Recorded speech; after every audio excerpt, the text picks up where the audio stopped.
Ito guys, pag-usapan lang natin ang breaking news na exclusive nga naman guys na pinag-uusapan ng mga Katden fans at mga netizens. Hello love again, iniiling sa parangal sa Senado. Grabe nga naman kasi guys dahil alam naman natin marami umanong nangyari dahil sa movie ni Catherine Bernardo at Alden Richard. Kita nyo naman guys, napakabilis nga naman kasi ng earnings ng nasabing movie na Hello, Love Again na pinagbibidaan ni Alden Richard at Catherine Bernardo. Manila, Philippines, ayon sa mga Katden fans, nakasalalay raw sa kamay ni Senator Robin Padilla ang nag-iintay na karangalan para kina Catherine Bernardo at Alden Richard. Obvious na ang tinutukoy ng mga ito ay ang box office record ng kanilang Hello, Love Again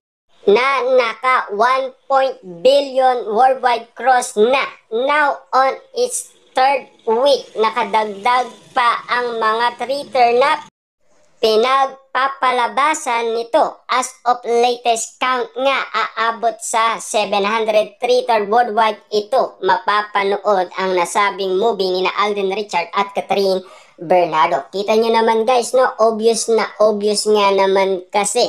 Dahil kita naman natin, napakabilis nga naman kasi ng earnings ng nasabing movie ni Alden Richard at Catherine Bernardo. Matagal nga naman kasi guys, inintay ng mga Katden fans, lalong-lalo na guys ang mga netizens. Siyempre, sabik na sabik sila sa kakaintay kina Alden Richard at Catherine Bernardo. The Katden fans are simply picking up from what the upper chamber did to Rewind of Marian Rivera and Dingdong Dantes.